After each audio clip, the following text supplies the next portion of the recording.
Hi, this is Ron Darling with SNY TV. You know me from covering the Mets, and I hope you get a chance to listen to Mets Musings with Gary Mack. I had a great time. I hope you do too. Mets Musings is an unofficial, independent podcast covering New York's National League Baseball team. It is not affiliated in any way with Major League Baseball or the New York Mets. This is Len and Jeff from Baseball and Barbecue. And the one place to go for New York Mets news, Past week game reviews, upcoming series previews, interviews, analysis, opinion, and what's going down on the farm. It's Mets Musings with Gary Mack. So keep the faith, stay optimistic, and let's go Mets. Mets Musings with Gary Mack. Now it's time for some New York Mets baseball talk. Here's Gary Mack bringing you the latest news and analysis from Mets Nation and the world of baseball on another edition of Mets Musings.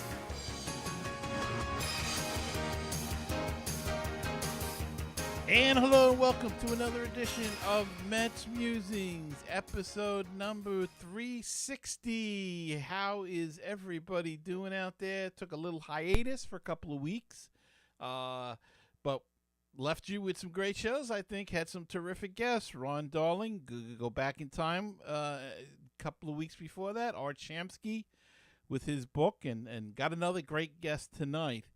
But want to talk a little bit about the Mets because we haven't talked to you about the Mets this season at all. And they're 18 games in, 10-8.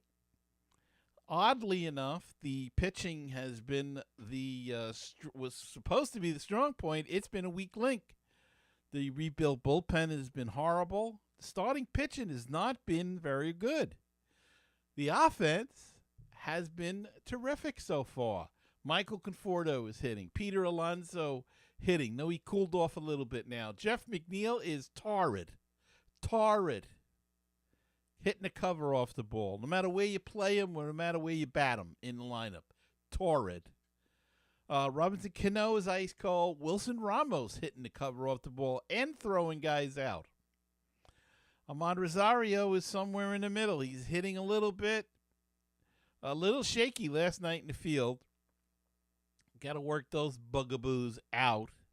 J.D. Davis is starting to hit a little bit and showing some good signs here.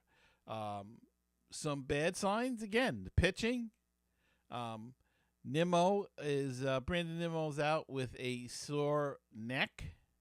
We don't know whether he's going on the injured list or they'll be day-to-day. The bullpen, the Syracuse to New York Express has been in full gear with the relief pitchers going back and forth to get fresh arms here and to get a combination, quite frankly, that works. So it's been a rocky start, but they are 10-8. They're close to the top in the NL East. Nobody's jumping off. And they'll get it figured out. I think it's probably mechanical. Jacob deGrom was great in his first two starts. His last two starts, not so good. Must be a mechanical issue somewhere in there. Syndergaard's getting hit around a little bit. He's 1-2, I think, on the season. Zach Wheeler looked much better today than he did his last couple of starts. Steven Matz started off well, got hammered last night, didn't even get out of an inning. They couldn't even get an out. So his ERA skyrocketed. But, you know, it's too early to panic. We're only 18 games into the season. These things have a way of working themselves out. And if you remember last year, they got off to that tremendous start and then went down the toilet. So let's keep our heads above water. Let's stay at 500 or above, which they are right now. They're about 500 in the division.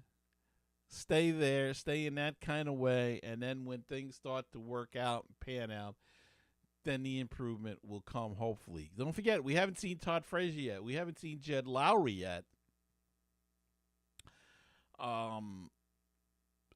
And these guys have been slated in to play big parts in this team. So They haven't made an appearance yet, and yet the offense has been very good, and the pitching has not been so good. So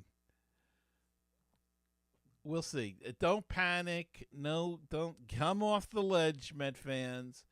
It's too early to worry about such things. All right, let's get to my guest tonight because he's a terrific guest, and I had a blast talking to him. And let's take a quick break and come back with this week's special guest. Hey, baseball fans and book fans as well. This is Frank Nappi, author of the Legend of Mickey Tussler series, inviting all of you to learn more about my protagonist, Mickey Tussler, an incredible pitching prodigy who has autism. Follow Mickey's journey as he captures the hearts of fans everywhere with his blazing fastball and indomitable spirit. Please visit Amazon or www.franknappy.com for more information. Hi, this is the world-famous Mr. Brewtown of BrewtownSports.podomatic.com. You know, you can find us on Facebook, Twitter, and Google+. Brewtown Sports. You can also listen to the show at Stitcher.com, TuneIn.com, and iTunes.com. And we've got the new one. It's called BrewtownRadio.weebly.com. But the one that I'm most proud of being on is BaseballPodcast.net. It is the home of great baseball talk shows. Check it out, my show and all kinds of other programs all about Major League Baseball. So check it out. That's baseballpodcast.net, the home for great baseball talk shows. 516-619-6341. That is the comment voicemail hotline if you'd like to be a part of the show, and drop us a line, leave us a comment or a voicemail question, anything at all. Call that number 516-619-6341, or go to MetsMusings.com and click on that widget in the middle of the screen, and that's a speak pipe, and you can leave a voicemail right through your computer through your computer's microphone. Or if you prefer to do things the old-fashioned way, send us an email at metsmusings@gmail.com. The Facebook page is facebook.com/groups/MetsMusings, and the Twitter handle is at MetsMusings1. And if you'd like to help out the show, check out our Patreon page. Check out the campaign at patreon.com/MetsMusings.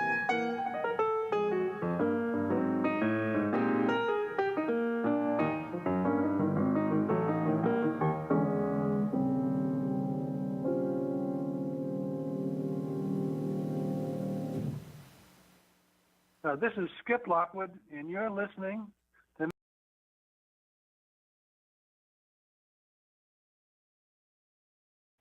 Joining me this week is a guy that a co-author, and he's been on here before with his other books, but he's a co-author of the book After the Miracle with Art Shamsky, The Lasting Brotherhood of the 69 Mets, and he is Erik Sherman. Erik, welcome back to Mets Musings.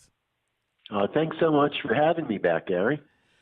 Anytime, Erik. You know, we've talked at a book signing, and this book is, I think it's just terrific. I think it's this generation's Boys of Summer.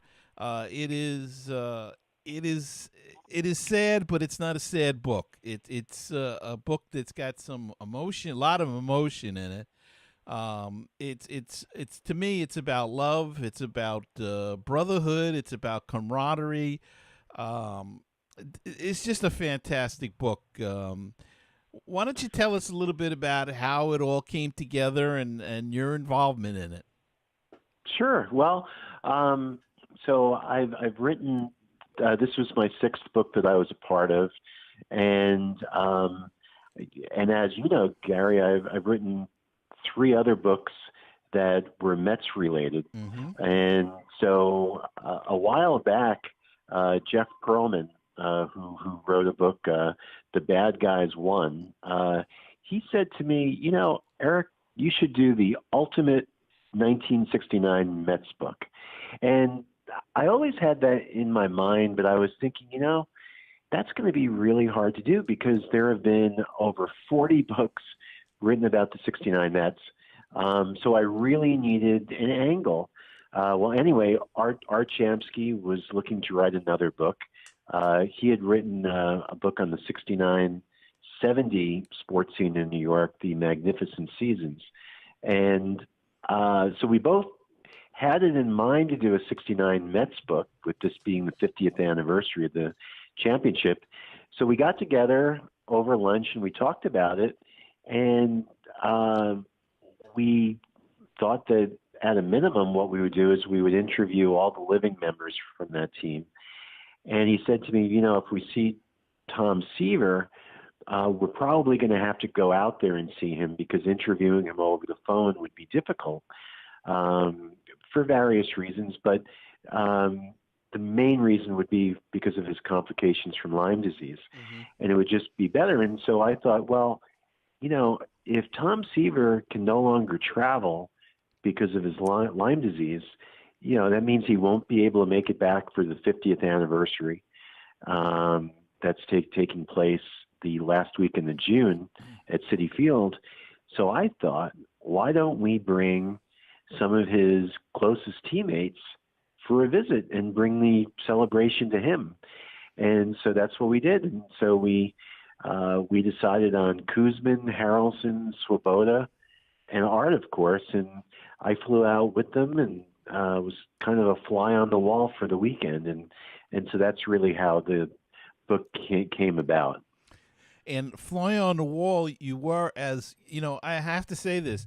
I read the Mookie book. I read the Kings of Queens, but on the '86 Mets, and I read the Davey Johnson book, and as well as this book. But I'm as I was reading the Davey Johnson book, I said, "Boy, he's really good. This Davey Johnson. Why does he need Erik Sherman?" And then it dawned on me, that's Erik Sherman. That's what's so good about his writing, because you don't know, you don't know, you don't know that you're there, but it's your it's really his stories with your narrative. If that makes any sense, I don't, what I do, Gary, as a co-author, is I really take myself out of it. I'm the voice for the main guy, right. And the main guy in After the Miracle is Art Shamsky, because it's written as if Art is telling the story, and I did the same with Davey and with Mookie and with Steve Blass and Glenn Burke and all the books in which I've been a co-author. That's my job. I will say that in Mookie's case, he did write some of it on his own, and I just basically did a little editing. But that's my job as a co-author. Kings of Queens, that was all on my own. It was through my own eyes, and when I went out to see all those interesting and riveting members of the '86 Mets. So, there's a lot to putting together a book.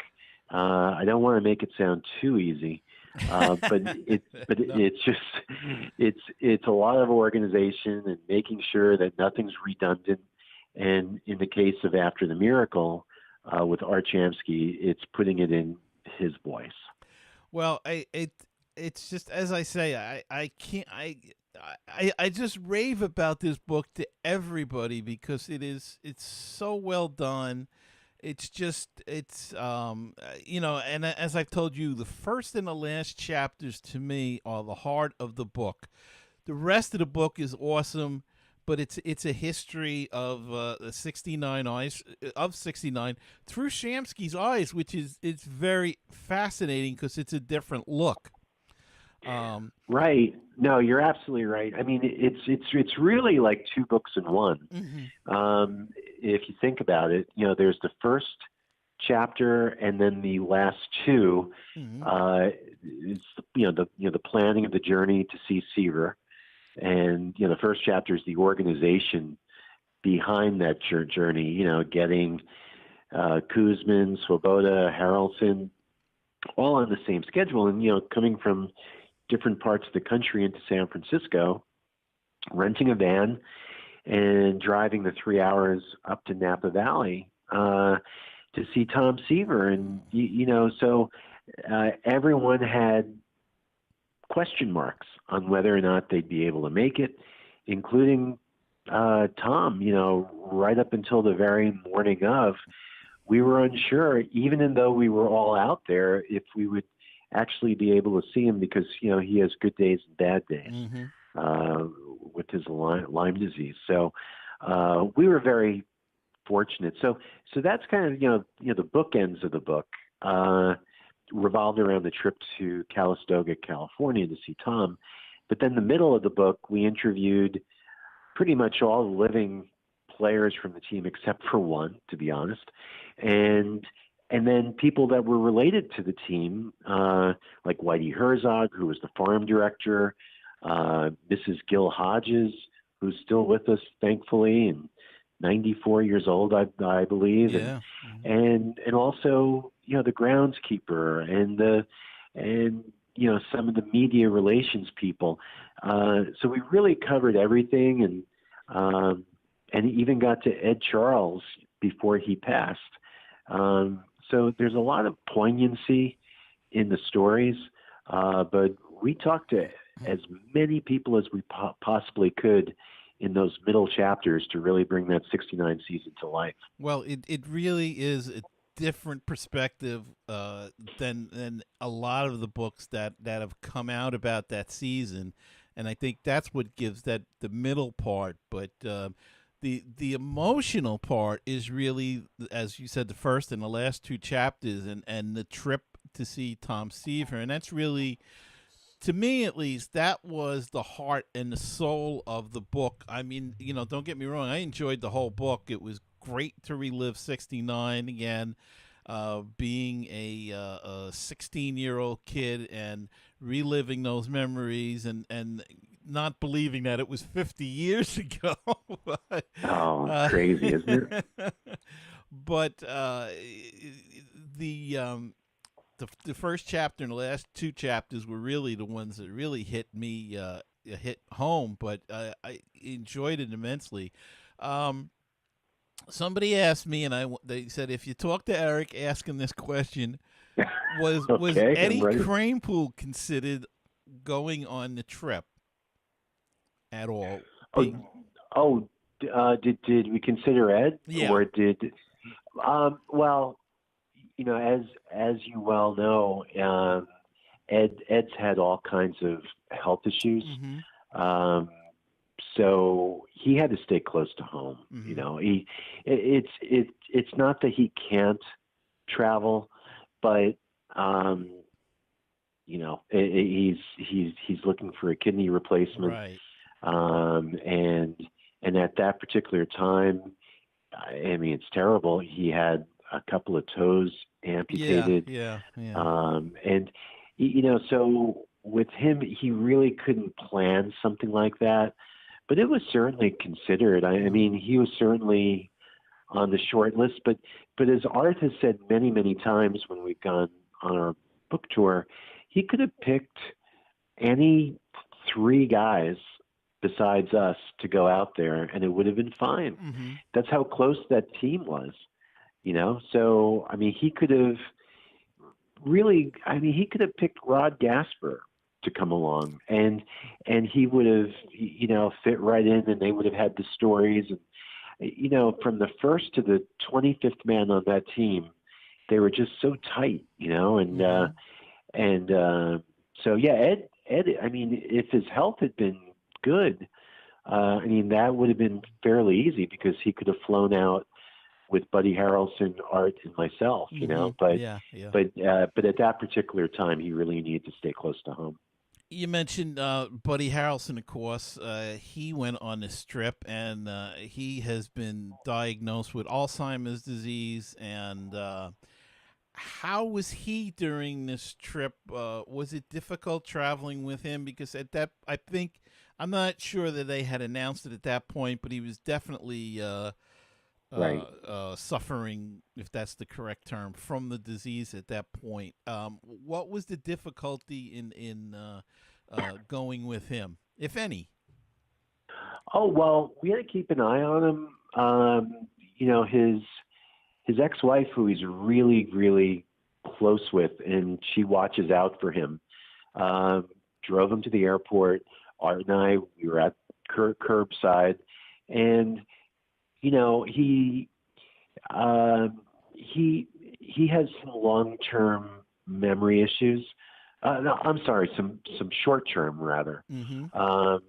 Similar to Tom, only in Buddy's case, it's a little bit more progressed in that I think he has issues, getting the words out.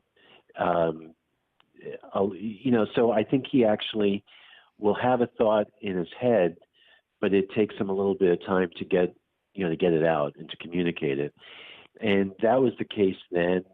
And it's progressed. Like it's not getting any better.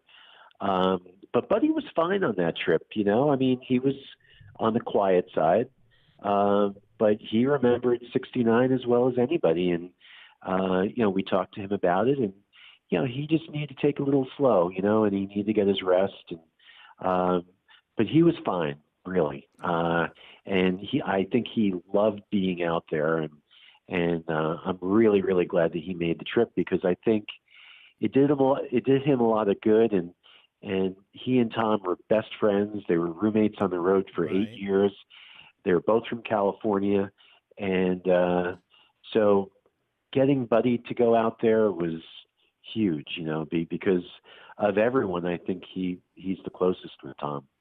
And of course, Swoboda was not sure whether he could go because his wife had a major operation and was recovering from that. Yeah. So there was that, and Jerry Kuzman, he's doing great now, but this is a guy that had a heart attack 20 years ago, and so he had to watch it and make sure that he could go. But you're absolutely right. I mean, there were question marks all around, and but we could have invited Cleon Jones, Kenny Boswell, and Jerry Grody, and it would have been the same. So it was just such a tightly knit group, So you're in this giant van with these guys, and you're driving up the road. You're going to Tom Seaver's house, and you're not sure whether you're going to see him. And just if you wouldn't mind, relate that story in that van. What happens on that road up there? Oh, well, it was nonstop talking. We never had the radio on the entire weekend. We were in terrible traffic. We left San Francisco Airport. I rented a big van. I was driving. I had Kuzman riding shotgun, and I had Swoboda, Art Shamsky, and Buddy Harrelson in the back, and so we didn't see Tom the first night because it was too late in the day, and Tom typically needs his rest, later in the day, and so we, the plan was to see him first thing in the morning, which is what we did, and we're driving up there, and the maintenance light goes on in the van when we're about 5 or 6 miles away, and I'm like, oh my goodness. I mean, could you imagine if after everything else that we overcame, and then this maintenance light goes on, and so miraculously it went off, and we were fine. but I think the other thing you were probably thinking of was how Swoboda and Kuzman are at opposite ends of the spectrum politically. Yeah. So there was a lot of banter back and forth, good-natured, but Kuzman referring to Rocky as the team's flower child, and Kuzman, we couldn't find a bar in this town, and and he called it a snowflake town, and like those types of things, and that certainly added to the entertainment of the ride. And, right. but yeah, it was a lot of fun. They're all great guys, and I think it was as if nothing had changed in 50 years. And once we arrived at our hotel, we all kind of went over to Kuzman's room, and he left the door open, and we were having vodka and cokes in paper cups, and eating fried chicken with napkins. I mean, it was like the minor leagues. It was fun. Now, as the fly on the wall, so to speak, it seems like you were accepted into this brotherhood wholeheartedly by them all.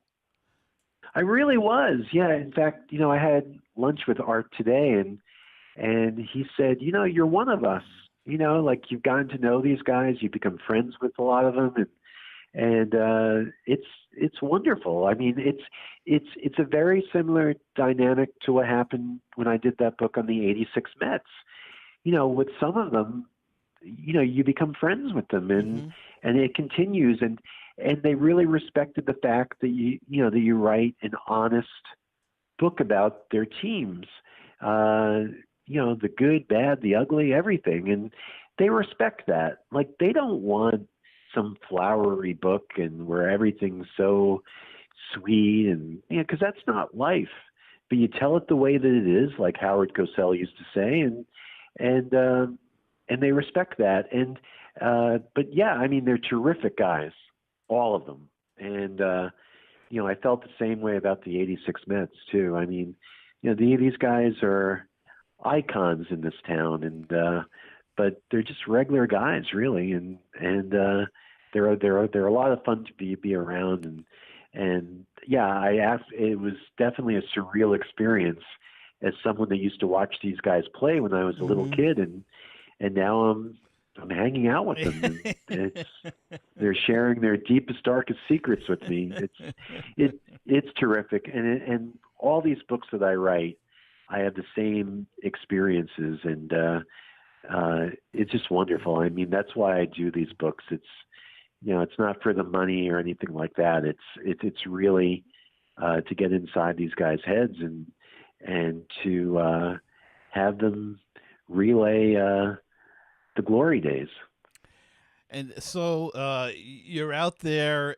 You did get to see Tom Seaver. He was having a good day, and he took you on a tour of his vineyards, of his not a ranch, vineyards, I guess, right? It's a vineyard, yeah. And explaining about the wine and everything. But there was a moment that you where he said to you, I believe, and I'm not sure if it was after the lunch or before you guys went, but he said to you, did you get to see the vineyard? And I was just wondering, at that point, how did that strike you at that point, knowing, Tom Seaver, this brilliant picture, this, guy that thought his way in and out of so many situations, and then you knew he was having this trouble, but to have that question come at you at that point in time, what was going through your mind at that time? Well, it's really it didn't surprise me because it's been well documented, really, by Bill Madden of the Daily News. He's been writing about Tom's Lyme disease for several years, and one of the side effects of Lyme disease, if it goes untreated, is memory loss. Short term. And Tom's sharp as a tack when he talks about his playing days, but short-term memory, he remembered my name, which was terrific, because he had just met me. but he asked me if I saw his vineyard, and I just thought it was really poignant and powerful. That this disease, it's just so awful that it's robbed this truly brilliant man, not just baseball, but I mean he's a very intelligent guy. That the infliction of the Lyme disease, had this effect on him, and I think for the whole weekend, at that moment, I'm like, wow, this is terrible, and so hopefully, one of the things the book has done, or will do, is bring more awareness to the seriousness of Lyme disease and why, at the first sign of symptoms, to get checked out. And if you live in certain parts of the country, like Connecticut, which is where Seaver got his Lyme disease originally, many years ago, that you're aware of it and you get checked out because it's an unforgiving disease. And it sounds like such an innocent disease. I mean, a tick bite. Who would realize that it could lead to such tragic circumstances, if you will? Yeah, right. It's just a tick bite, right? Yeah. And it seems innocent enough, but if it goes untreated, it's serious. It's really, really serious. And there are other side effects to it too. Like panic attacks, and it can weaken you, and it's terrible. So again, hopefully, such a high-profile individual like Tom, it'll bring more awareness to it, and people will get themselves checked out. And there's another story in the book dealing with this, and really, if I remember, I do apologize because I've been reading so many books lately. But there is a passage where I believe the travel issue with Tom Seaver is not so much the physical travel; it's what you just said, the panic attacks. Is that am I remembering that correctly? You're remembering it correctly, yeah. He can't really travel outside of the Napa Valley, or else he has panic attacks. He's fine within his own surroundings. In fact, when we were there, he could still get in a car and drive. Like he drove Art and one of the other players into town, and he's fine. But it's just the idea of getting on a plane now, and it's hard, and that's been an unfortunate dynamic just in the last 3 or 4 years. So exactly. So that's why he can't return to Citi Field for the big celebration the last weekend of June. And what a shame that is. We're really going to miss him that time. But any chance do you think that his wife will come to represent him, or? I don't think so. I mean, it's just rumor at this point, but I believe that maybe one of his daughters or both of his daughters might come. That's just something that I heard, but it's certainly not confirmed. But I don't imagine that either one of them will come. What would be wonderful would be if Seaver did a video, on one of his good days. He does a video. They put it up on the board. I mean, that would be tremendous. Yeah, that would be great. I hope that happens. Yeah, let's hope for that. So you got to break bread with these guys. That must have been quite a thrill. I mean, it was fun eating fried chicken, but now you're throwing in Tom Seaver into the mix and getting more stories and more banter back and forth. That must have been like off the charts. Well, it certainly was. I've interviewed, probably a few hundred professional ball players in my life. But yeah, I have to say that, this was probably the pinnacle for me personally, to sit at a table with, the greatest player in Mets history and someone that I grew up idolizing. And then you have Jerry Koosman, who I like to say wasn't the second best pitcher on the staff, but 1B Right. to Tom's 1A. Buddy Harrelson, who was a mainstay, Rocky Swoboda, who, legendary, for everything that he did in that 69 series, the greatest catch ever in World Series history as far as I'm concerned.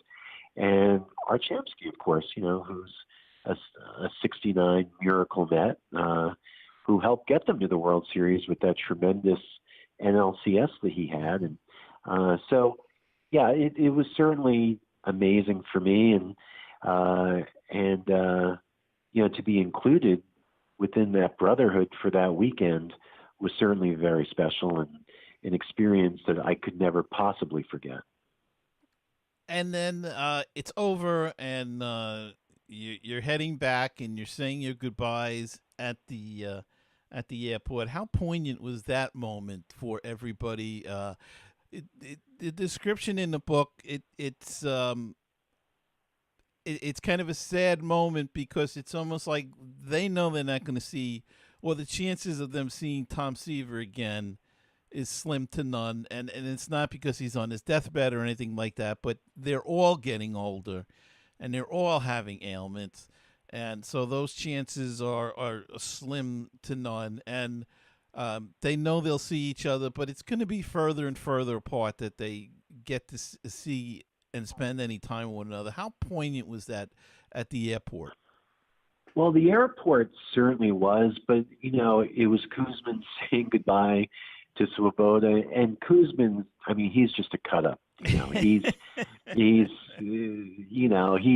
not like a mushy guy or anything like that. He's John Wayne, and he's one of the funniest people you could ever meet in or out of baseball. And so that wasn't as poignant as after the lunch when we were in the parking lot and Tom was there. Uh-huh. We were out in that parking lot after lunch for almost an hour. Nobody wanted to say goodbye. Wow. Because everyone realized that, this was the last time that group was going to get together again, because they knew Tom couldn't travel. And really, I mean, these guys are in their mid-70s now. Mm-hmm. So, getting them all back to visit Tom at his house, it's not happening. And they realized that. And because of that, it was the longest of goodbyes. And so that to me was one of the most poignant moments of that weekend, if not the most. Was there any, did you run into any difficulties at any point in time when you were sitting down to write this and put all the material together, where you just, I don't know, it just hit you emotionally, or was upsetting in some way, and that may not be the right choice of words, but, did you ever have to stop and really, just compose yourself a little bit? Well, sure. I mean, it's a joyous book, but it's also a very sad book. It's about aging, which we all go through. And I mean, these gentlemen are now in their mid to late 70s, and it's a part of life. But yeah, sure. I mean, it's sad to see someone who, like you remember these guys in their youth, right? And they'll be forever, and they're forever young in your mind. And you remember the brilliance of Seaver and Koosman and the others, but especially Seaver, who's arguably one of the top 10 pitchers in the history of the game. And then, to realize that he has some major issues right now, and what he's going through. So writing about it, sure, you stop and you're like, geez, this new reality, it's really sad. but then you have to remember how old these guys are. Right. And then you think to yourself, my God, where did the years go? And then you start thinking about your own mortality a little bit. And you think, my God, how the heck did I become 53? And how in the world was this happening 4 to 5 decades ago? So that goes through your mind too, your own mortality. And we've done, we've talked to a lot of fans on the book tour, and it's the same thing. It's like, boy, can you believe it's been so long? And it's a tough pill to swallow. That's why you have to treasure every day, because tomorrow's not promised, right? Yeah, and it's so true. But as you say, the stories of greatness, and it really, the memories. Look, no, but we are all getting old, and there's nothing we can do about it. But we have these terrific memories, and this book just adds to those memories and helps recall them and sharpen them, and it's just a fantastic book. Now, you've lately there's been some publicity, if you will, about another book that's been out by Ron Darling, and you're in a unique position here, if you wish to comment, because you've written a book about the '69 Mets and the '86 Mets, and I have. I'm just curious to know to me, just as an outside observer, it doesn't seem like the '86 Mets. There's the same sort of camaraderie and love and attachment to one another as there was with the '69 team. And I think a lot of that came about because of the respect for Gil Hodges and the love of Gil Hodges. And not that Davey Johnson was disliked, but it's just two different personalities. Oh, yeah. No, I mean, the biggest difference, I think, were in the managers. Gil Hodges was a Marine who fought in World War II. And Davey, although he has his family roots were military. In fact, he was an Army brat. His childhood, he lived all over, not just here, but also over in Germany. But Gil ran a very tight ship, and the Miracle Mets were a really young team. And whereas Davey, he kind of treated them like men and said, look, you can stay out as long as you want, as long as you're ready to play the next day. And that '86 Mets team was primed to win a world championship. I mean, they were stacked. Whereas the '69 Mets kind of came out of nowhere. Right. And that's why they call it, the Miracle Mets. So the two teams couldn't be any more different. And I think where you were going with that question was, well, so what do I think happened with with Lenny Dykstra? Yeah. I mean, I've written about it in 2 of the books. It wasn't just Lenny that was, yelling out and bench jockeying Oil Can Boyd that night. Keith Hernandez was doing it. Howard Johnson was doing it more than anybody. Now, what they were yelling, what Lenny was yelling, who knows? I can just base it on what the others have said, and it's hard to deny Ron Darling's version, because he's always been such a respected stand-up guy, and very well educated. And Lenny, he's kind of the other end of the spectrum, kind of street smart, tough guy, and other side of the tracks, and just a polar opposite from Ron Darling. But I have to think that if Dykstra started spouting, racial comments at Oil Can Boyd, I know that Kevin Mitchell, who I know really, really well, would have decked him.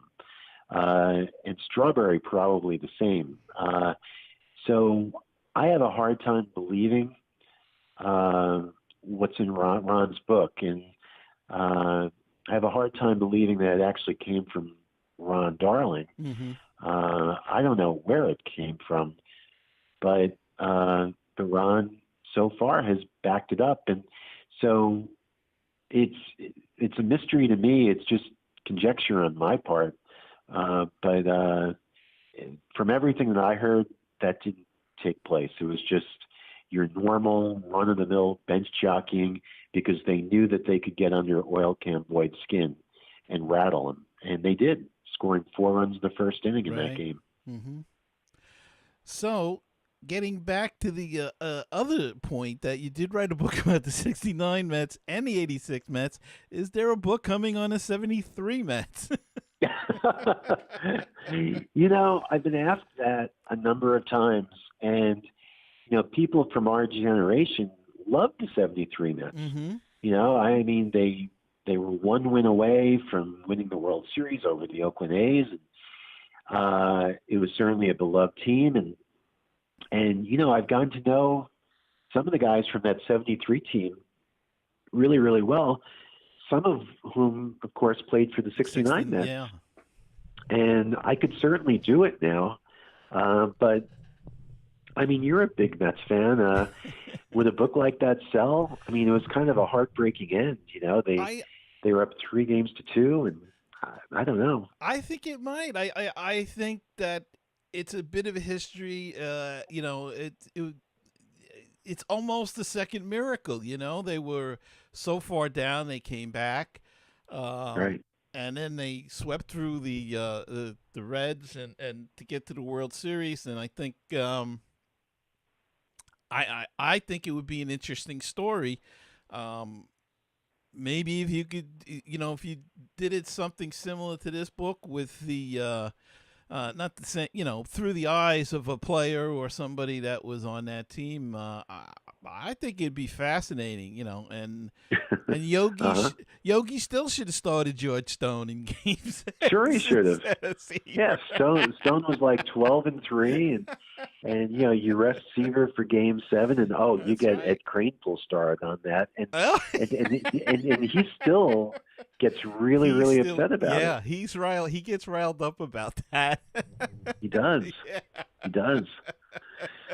Yeah, I mean, that would certainly be a fun book. And in fact, what you just said, that's a great title for the book, Gary. Well, The Second Miracle, Yeah.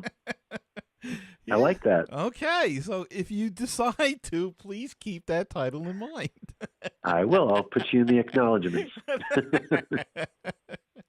Well, we could talk forever, and but I don't want to keep you. I know you've been so busy on this book tour. Where are you going to be now? Has it slowed down a little bit? Because you guys were everywhere. I mean, every time I look on Facebook, you and Art Shamsky were in Jersey. You were out on Long Island. You were upstate. You were in Florida. You were all over the place. What's going on now with the book tour?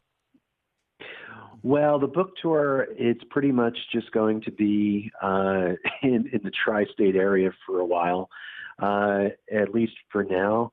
But I'm actually pulling up our dates as I speak here. I should have had this at the ready, right? I should have anticipated it. But, yeah, we're going to stay in the area. And, for anyone that's interested in coming out and meeting Art, I'll be there with them, and we'll be doing numerous book signings over the next couple of months. Our next one is at Book Review in Huntington, New York on April 25th. Then we're going to be in Manhattan at Foley's New York Pub on May 2nd. On May 4th, we're going to be in Prospect, Connecticut at the Prospect Community Center. And on May 18th, we're going to be up by Albany at the Guilderland Public Library. And then for the 69 Mets weekend, we're going to be signing books in the Jackie Robinson Rotunda on that Sunday evening before the game. Mm-hmm. And we're going to have a few other signings sprinkled in between. But the best thing to do is to go to my Erik Sherman Baseball Facebook page and just click under events, and they're all there. And I update as much as I can.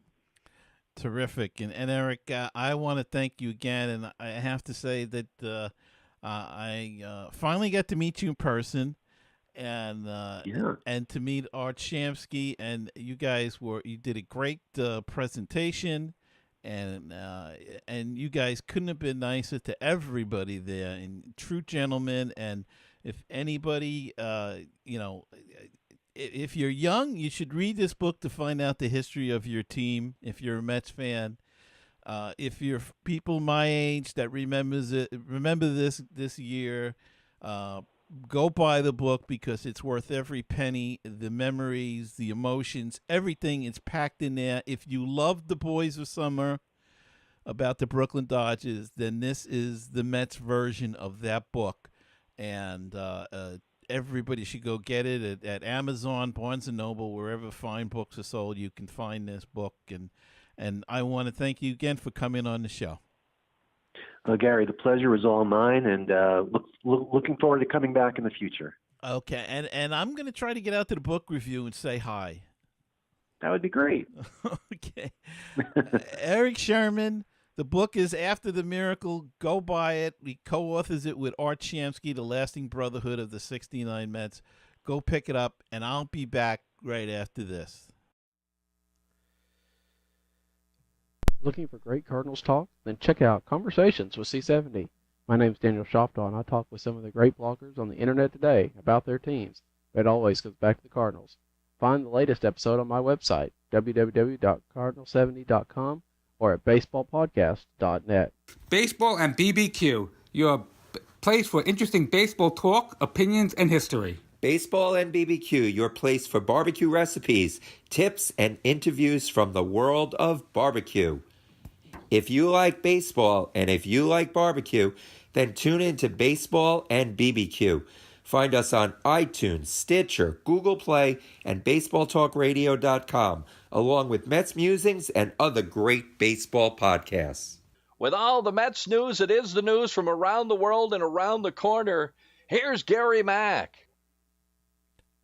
Okay, and we're back, and don't forget to follow me on Twitter at MetsMusings, and you can leave a voicemail, 516-619-6341, and the email is metsmusings@gmail.com, or go to our Facebook page, Mets Musings. It's a group page there. Go check it out and see what's happening in Metsland. Well, that's going to wrap it up for this week's show. I hope you enjoyed it, and I want to thank my guest, Erik Sherman. He is the nicest guy in the world, a true gentleman, and a nice person, and a terrific baseball mind, and we could just sit and talk for hours, but we do have our limitations. And I want to thank you all for listening, and don't forget to subscribe to the show on iTunes, Google Play, Spotify, YouTube, wherever you listen to or watch the podcast. Hit the subscribe button. That helps me grow the show and expand to new listeners. And it gives me feedback to know that the show is entertaining, that you guys enjoy it out there, and I'm on the right track with it. By the way, Down on the Farm will be back in the future. Just got to get my head into it. Haven't had a chance. Been tied up with a bunch of projects, but it's coming and coming soon.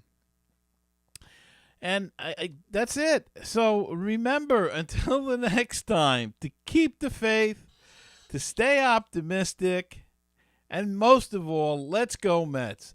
And I'll see you again next time on another edition of Mets Musings.